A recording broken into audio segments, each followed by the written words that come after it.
So welcome everyone. I hope you can see and hear us okay. We have a panel and a room full of eager people here who are desperate to add their questions and to engage with you all. So if you have got any issues with sound or whatever, please just tweet us or indicate in some way and we'll see what we can do to make the technology work. We're going to have a quick round of introductions first of all. Got a panel of wonderful people here. Les in his amazing shirt that he's trying to hide with his jacket even though it's 30 degrees. All right then.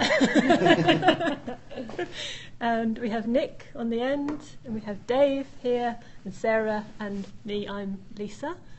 We've got our team of helpers who are roaming around, blogging and tweeting. Ashley, do you want to come and say hi? This camera here. Ashley's tweeting and taking pictures. Thanks, Ashley. And we've got Tom, who's going to appear in a minute because he's monitoring Twitter, but we're going to actually go through some pre-agreed questions first, and then we'll see what's been coming in over the airwaves. So perhaps we could start at the end of the table. Nick, do you want to say a few words, introduce yourself, and what's been your really big thing about the course? So my name's Nick Fair, welcome everybody. For me, I think one of the things that really sort of stood out for me was the way in which the members of the course interacted with each other. People would post comments and questions, and not everyone, but often they would receive replies, not just from the moderators and the facilitators, but from the other members of the course. And often those replies were really interesting, and conversations and discussions occurred. For me, that's a really great way to learn. Brilliant, thank you. Les? Hi, so I'm Les Carr. I'm Professor of Web Science here at the University of Southampton. What I like about the course is just rediscovering every time with another group of people that social media is really is an interesting thing. We all think we understand it. We all think, sort of, tweeting, Facebooking, Instagramming your breakfast. But actually, what's going on is really quite complex. What we do with it as individuals and as a society is very strange and very unusual in many ways, but also perhaps very predictable, and it's the ways in which we don't quite understand it, we get to grips with it. I find that really interesting, and how that emerges in the MOOC and the discussions that people have.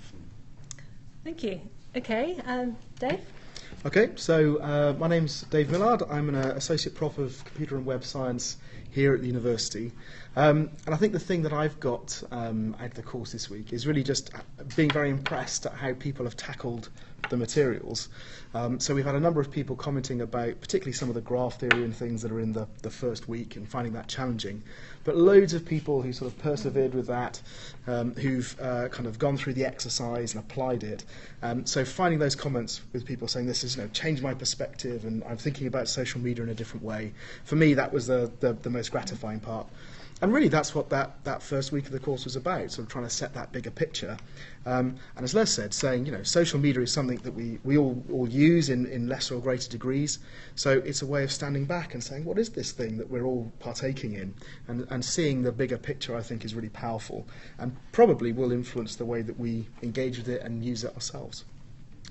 Great, thank you. Sarah? Hi, I'm Sarah Hewitt. I'm a PhD student here. It's a very personal thing for me. I did the Web Science MOOC, 3 years ago, and obviously all these materials were part of that MOOC. And for me, it was like a flashback of how I was feeling when I did that the first time. And all the things that people were saying were, in many ways, some of the things that I was thinking at the time, some of the difficulties that people faced, I can definitely agree with. I had exactly the same difficulty. But I'm now, it's almost like being able to go back in time. It was like having my own personal little kind of wormhole back to 3 years ago, because I could picture myself sitting on the sofa going through all of this, and 3 years later I'm now here actually doing it for real. I'm going to get a PhD out of it, and that's was the most amazing thing, I think. Okay, and from my point of view, I've been really heartened by all the people who've actually never used social media before but have given it a go as a result of being encouraged to by other learners or educators on this course, and that's been really great to see. We've had the Martha Challenge, which worked, and you can read more about that on the discussion boards, rather than embarrassing her any further in public. But it's been brilliant to see people just giving it a go, even if they felt uncomfortable at the start, but have actually tried it and really found it useful. And the other thing is, in connection with the particular section on charities, I think it's come out really clearly just how important video is becoming in terms of raising the profile and encouraging people to go from the extra mile, to go from just liking something to actually doing something, and how video can play a role in making that shift. So there's lots of examples of that in the discussion boards and on Twitter as well. Okay, so we do have, I did check through the platform earlier, and there were some questions raised that we're going to address, and then we'll see what's been coming in on Twitter and from our student guests here as well. So the first one is from a lady called Joanna Holmes, and she asked the question, is social media blurring the boundaries between the private and the professional? And I wondered, Nick, perhaps you might like to comment on that. Well, I think the answer to that is quite complex. It would be easy to sort of say yes as a simple answer, but it's not as simple as that. I think you can look at it from two different sides. You can look at it from the sides of the users of social media, just ordinary people if you like, and really there it becomes a question of identity. So how do you choose to present yourself online, and what platforms and in what ways do you do that? And you can also look at it from the employer side, where we've got what would be an appropriate kind of boundary line for employers to use social media for screening of employees or future candidates. How do you establish that type of line? For example, how far back into someone's history should you look? What constitutes an appropriate employee social media profile or an inappropriate one? These are quite difficult areas, I think, and I'm not sure that there's enough official or professional guidelines on that at the moment. I think when it comes back to the user side, the idea of identity, we tend in normal life, in offline life, to present only what we choose to at a given point in a given situation. I mean, put simply, we wouldn't necessarily dress, behave or even speak the same if we were in a business meeting compared to having coffee with our friends in a cafe. So it's the same when it comes to social media, and we can take different approaches, and I don't know, maybe you can agree or comment on this. We could choose to have multiple identities. So we can have, for example, two identities on the same platform. For example, one Facebook identity under your real name, which you use for professional purposes, and one on Facebook under a different name that you use for personal. This would allow you to separate these two things, but it means you have to maintain double the number of social media accounts, and it's double the effort. You could also have a single identity that you divide across platforms. So you could separate some of the social media platforms for professional use, for example, blogs, Twitter, Facebook, LinkedIn, and others for personal use, for example, Instagram, Snapchat, or WhatsApp.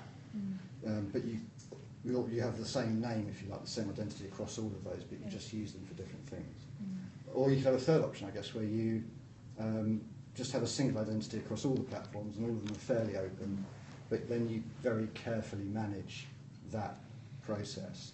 And what gets posted there, knowing that it could be used by friends, but it could also be used by potential colleagues or employers. So I guess it's up to the individual to make a decision on how to represent their identity. And perhaps it's up to employers or companies to come to some kind of agreement on what is acceptable for them to use social media for. I don't know if you would agree with that, Pamela. I remember before I started doing this, and I was working as a teacher. That was I remember there were several discussions about teachers using social media and what they should, whether they should even do it was the first thing, and the general advice was kind of no, we probably shouldn't be doing it at all. And if you do, you've got to be very careful what you say. Having said that, there are a lot of teachers out there on Twitter who are busy tweeting about teacher-related issues. Some of them do it under their own name, and some of them still do it anonymously. So that is still a very difficult area, and there really aren't any clear guidelines. Ultimately, I think it comes down to the head of your school and the people in the senior leadership team as to what kind of view they're going to take. Which is why you see some people tweeting quite openly and some people tweeting behind an anonymous just a made-up name because they don't want to be identified. Yeah, so I'm glad you went first because I was going to answer the question yes. So I'm kind of glad you kind of, I didn't fall into that trap. So I think it's part of a bigger trend, isn't it, about technology in general is blurring the lines between our personal and professional. And it probably started with, the electronic communications, email, work email in particular, starting to invade the home space. And now we kind of see the same thing happening with social media. We'll see people, as you said, struggling about, well, what is my online identity and how does it fit into my life? And I think one of the problems we may have is that we're in this kind of transitional period where I think some people understand that social media is this kind of mixture, and therefore when they look at your profile online, they interpret it in that way and they perceive it in that way, and they say, oh, this is Nick in home mode, and it's nice to see behind the scenes a little bit and find a bit more about him personally. This is Nick professionally, but not everyone, I think, can make that distinction. So I think that's why it's a challenging space at the moment, because we kind of have different cultures out there still. So Dave, do you follow your students on social media? So I follow some of them. So when I guess sort of when Facebook started to become very popular, sort of it was 8 or 9 years ago, I suppose. So my policy was essentially I would never friend or follow a student. I would always wait the other way around, because I felt that was a kind of a power dynamic that was there. And actually the way I've reconciled this now, I'm not a huge Facebook user, I'm more of a Twitter user, is I only have one online identity, and it is a semi-personal, semi-professional identity. But I'm very careful about it. So, I have a blog on my website, and I post personal things on that blog, but they're not that personal. They're kind of, they're things that I'm very aware are public. So yes, I do speak to students on social media and have those kind of connections, but it's definitely something I'm conscious of. It's exactly the same for me as well. I take the same approach. So, do you mind? Yeah? Can I? It's very quick. We've got another question. Well, no. So I think, because I'm absolutely definitely going to go with yes. Right, okay, not because I think you're wrong, because I think that's an excellently nuanced idea, and I would give you a PhD for that, all right? But I think it's not that necessarily that social media is doing it. I think there are, and it's not just technology, I think the whole of, the whole of the way that we're developing our society and culture means that there is less distinction between our personal and our professional life. We used to work 9 to 5, and then go home and have a home life, and that's not true now, and especially if you're a teacher, you work 9 till 25 hours. You work 25 hours a day, absolutely, and so you're investing yourself. But also there is an element in which the professional life is about personal networking. It is about personal interaction and engagement, and so your profile is not just a list of professional attributes and things. It's about engaging with other people who will help you in your professional life and creating those networks. And so I think where the web, where social media works, is that it is part of this thing that just brings down silos, that helps communication, that speeds up or amplifies communication and brings that side of human activity to the fore, which tends to work against the highly demarcated, bureaucratized structures that we've otherwise put in place. So yeah, I think it absolutely is, and I really welcome it. Great, thank you. Let's move on to take another question. This time we had a question from Renzo, and he asked, what are the disadvantages of social media in terms of finding a job? I think, Sarah, you wanted to speak to this one. Yeah, disadvantage. So actually, to be fair, I struggle with any clear disadvantages apart from the obvious, which is if you haven't been very careful about what you've been posting on social media and you've put up something that shows you in a very bad light and an employer sees that, and they do check social media for whether we think that's right or wrong, that does happen, then obviously that can work against you if you haven't been a bit careful about what you've done, or your privacy settings actually, so that you've allowed people to access things that are probably not appropriate. then that is a danger. But see, I only see the positive side of it, which is that you can present yourself, you can present all facets of who you are to whoever wants to have a look. And so you're not just presenting yourself as a professional with your professional qualifications, but you're also presenting yourself in terms of all the things that you find interesting to do, your lifestyle, the kind of stuff that excites you, those things that make you a whole-rounded person. They're all there. And employers, you know, in the old days, you'd have on the bottom of your CV, the last section would be about hobbies and interests. Well, you know, we don't have to do that boring stuff anymore. We can pop it on whatever social media platform suits us. Personally, I like blogs. I think they work really well.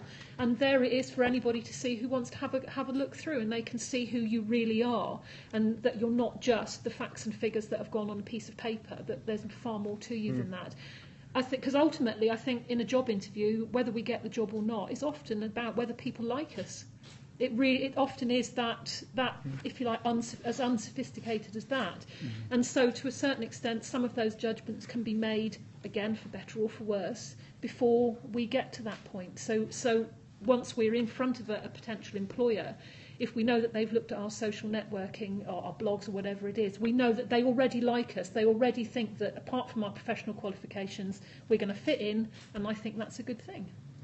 I think there's an interesting thing though, isn't there, which is that actually social media in the kind of digital social media has only really been with us now for arguably 10 years or so. So this is a problem that's going to get kind of worse, isn't it? Because there's going to be a point, you know, people change. And I think at the moment one of the problems is this blurring of personal and professional.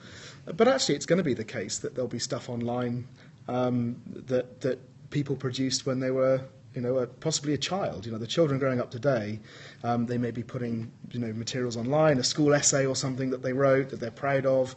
And yes, you might be proud of it when you're 13, but are you going to be proud of it when you're 30, right? The sort of videos you made when you're in your 20s, are they going to be the things that represent you when you're in your 60s? So I think that's going to be interesting over the next few decades as we see that time expand and things change. Yeah, especially when you think just how much has changed in the past 10 years. What will the next 10 years hold? Yeah. Okay, I think we should move on because I'm conscious of time. I'm wondering, Tom, if there's been any questions on Twitter. Yes. Do you want to come down and show us?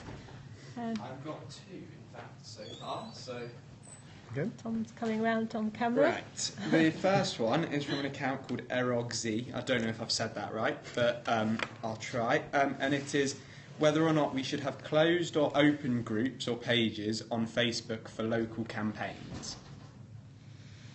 Whoa. So I'll let you have a little think and decide who wants to answer that.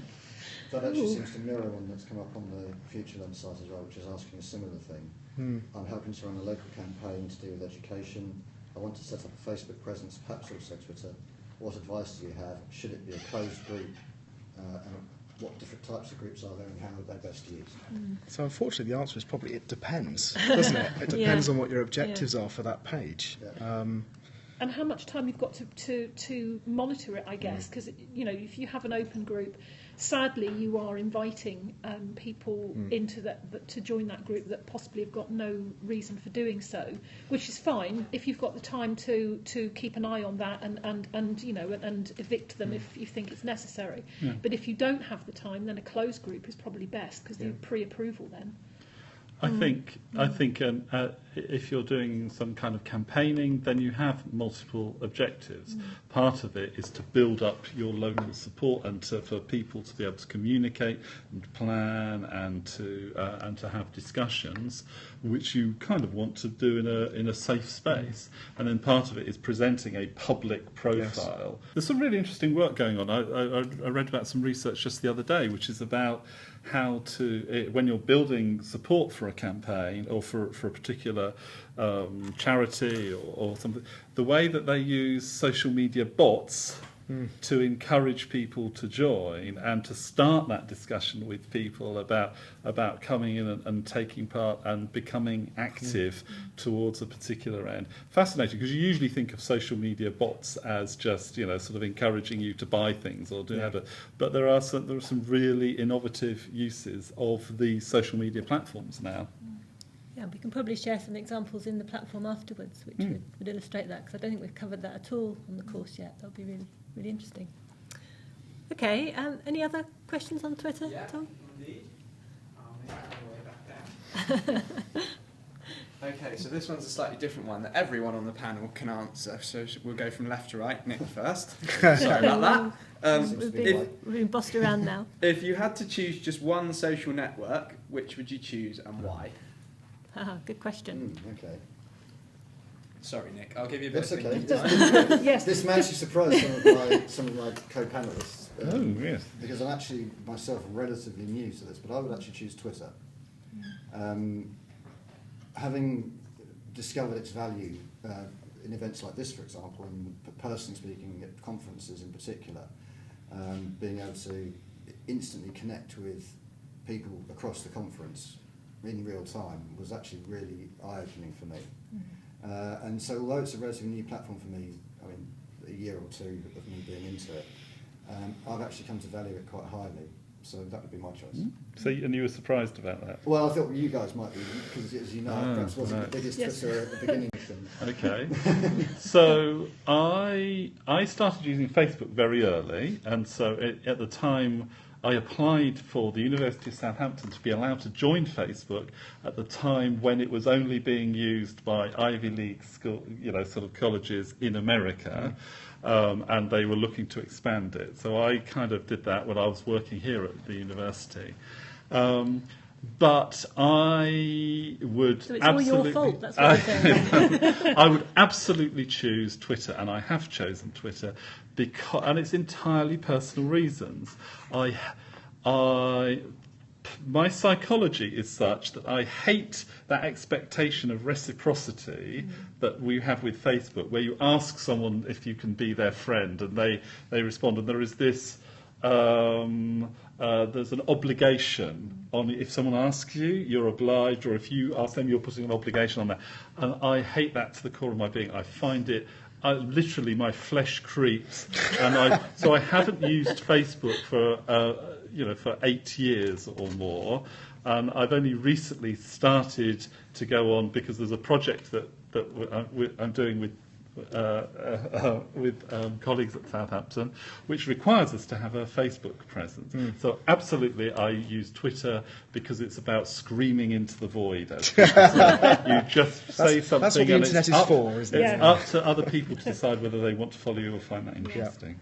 Okay, I'm going to be really boring here because Twitter's my platform of choice as well. 3 out of 3 so far. And for me, I think the reason is that it's just so universally helpful. It's helpful in an educational sense with students. It's helpful for the MOOCs in terms of bringing people together. It does lots of jobs for me within one platform, and often within one tweet you can put in 3 different hashtags and hopefully say something useful semi-useful to lots of different groups. But Dave, I'm guessing Snapchat. It could have been worse, couldn't it? So I'm going to be a little bit left field. Google Plus. No, not really. I'm actually going to choose. I'm going to interpret the question broadly. I'm going to say Wikipedia. Ooh. So I would say I use Twitter. So I use Twitter a lot. I for all the reasons you've mentioned, I find it really useful news feed and way of keeping in touch with people. But I just think Wikipedia is a magnificent creation. For all its flaws, all the problems it has, it's an incredibly useful resource. It's massively impactful on huge domains. We talked about education earlier on. That's an obvious one, but right across the space, and it is social media. It is people have profiles, they contribute. It's a community, but it's a community about building something, and I think that seems to me really worthwhile and really important. And as a cultural artifact, I think if we look back on sort of the early part of the 21st century, surely Wikipedia is going to be there as one of the most magnificent creations. Oh, discuss. I might set that as an exam question, actually. That's brilliant. Sarah? Twitter, I'm afraid. I'm sorry. It's got to be Twitter. I like Les's idea about you don't have to ask anybody if you can follow them. You can say something and it doesn't matter whether anybody's going to respond or if they've even listened to you. It doesn't matter. The fact is you've said it, it's out there, that's great. I mean, I'm part of a really big, there's about 3,000 teachers on Twitter, or educational professionals, people that are involved in it in one way or another. So with that many people, and a lot of them are regular tweeters, as I'm finding as I do some analysis for my PhD, there's quite a really active network, and there's a lot of really good discussions about all sorts of educational issues. But the other thing is that, of course, it allows people to then put a link to a blog where they've written something in more depth. So the network is now, you can use that network to then link up to other networks, other blogs, and and have a much more in-depth discussion on a different platform. But it starts off on Twitter, and every day there's always something really interesting going on, and I just love it.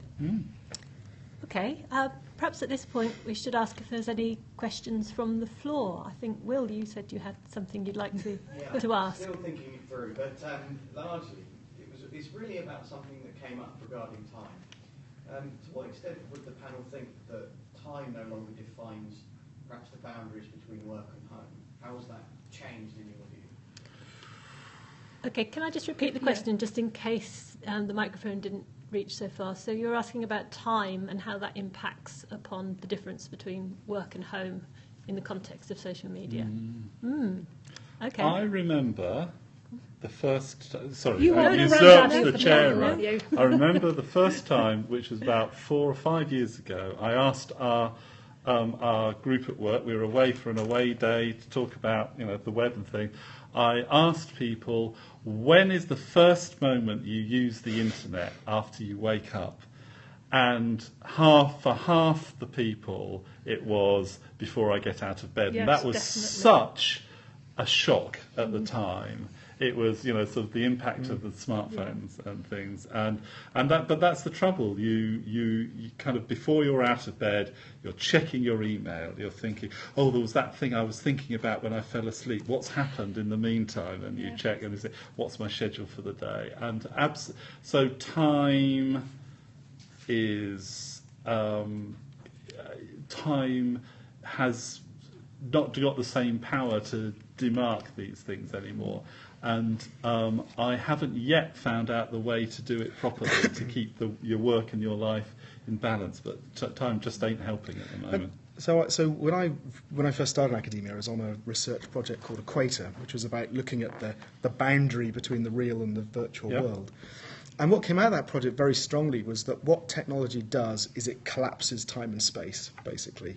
It enables us to have these kind of arranged conversations and asynchronous conversations, and we're doing it right now, aren't we? We're simultaneously broadcasting at the same time being recorded. It does all these things for you. So I think it's inevitable that social media and those kinds of technology are going to destroy the way in which time works with our lives and reconstruct it in new ways. And I think that will continue to happen and will continue to be reconstructed as new generations of technology come along. I remember watching the one of the first series of Strictly Come Dancing. I think so. This is when I was teaching media, and we were looking at that particular programme, probably to do with audience interaction. And back then, it was when you had to log into BBC iPlayer, and then you would put your comments, and they would appear at the bottom of the screen on your laptop. Of course, the BBC have since done away with all of that. They don't need it because they've just got a hashtag. So what's happened now is people are watching television, and they've also got their phone or increasingly their tablet in front of them, and they're using a hashtag. And so that conversation is happening on a completely different platform, and I think that people do that an awful lot. So we've got 2 or 3 different things going on at the same time, and so yes, totally collapsed time and space in that way. And actually, there's research looking at event detection on social media. So looking for when things have happened. So I had an MSc student a few years ago looking at hashtags of things like EastEnders to try and identify important plot points that were happening. And what you find is you see this time displacement, and it's because of TV on demand. It's because people think about something afterwards, or they have a conversation with a friend. So you see these kind of events appearing, but then they're kind of smeared out across the timeline. So absolutely, you can actually see the direct evidence for exactly what you're saying. Yeah, on a slightly less, I guess, theoretical level about time, it reminded me, Will, your question, of actually the very first comment I read on the MOOC this time around. It was the very first comment on the very first page. where the particular commenter had said, using social media seems like a big waste of time. And I think there seems to be a kind of an attitude amongst people before they start to learn more about the power of social media, that it's something which just fills up people's time almost pointlessly. I think we would probably all agree that that's a fundamentally wrong way to look at it.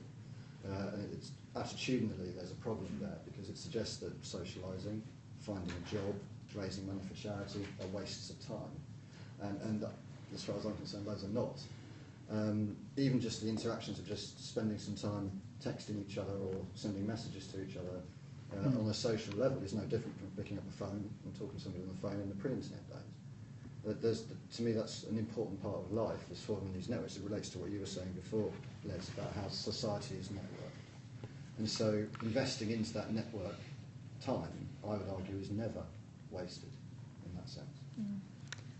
Well, that's probably a very good point on which to end, because talking about time, we're pretty much out of it. We've got a question being raised from Alex here. So recently Microsoft tried to do a Twitter bot, which went horribly wrong. Do you see a time where Twitter bots can work in the way they expected them to? So the question was about Microsoft's Twitter bots. Yes. And this is probably a good one for Dave or Les. Well, yeah. I think that's a very interesting question, because they tried to do this Twitter bot that had normal conversation. They were making a big play about their artificial intelligence capabilities, and what happened was people learned how to game it, how to force it to say things, so using very playground 5-year-old tactics of making it say rude things. But they managed to do that, and Microsoft were hugely embarrassed, and it was all a big episode in trolls versus a big company. I think that, so will we see helpful conversational bots happening? And the answer is yes, very soon now. I think that is an example not of a artificial intelligence failure. I think that's an example of trolling, and the fact that humans fail in exactly the same ways. Yeah. So in that sense, if artificial intelligence is trying to behave like a human, they absolutely nailed it. Yeah, I mean, that's what I'd say is what those machine learning techniques do, is they look at the way we interact and then they copy it. Yeah. And yes, in this case, I think it was intentionally being pushed in a particular direction. But I remember some cases that I read about where they've used things like machine learning techniques to actually filter job applications. Mm-hmm. And the way they did it is they looked at the job applications that human selectors were selecting, and they used that to train the machine. And what they discovered was that they had a machine that was sexist. Mm-hmm. And the reason for that is because the training data was sexist. Right? So I think these very often these machines just reflect back to us the way we are, and sometimes that's an uncomfortable experience.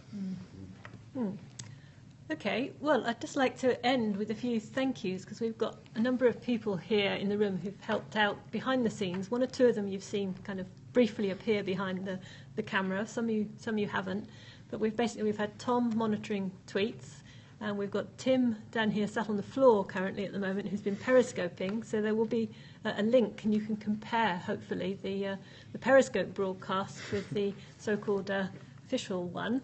And I'll tell you, and I'll end with a funny story about that, if you remind me, about pushing the wrong button.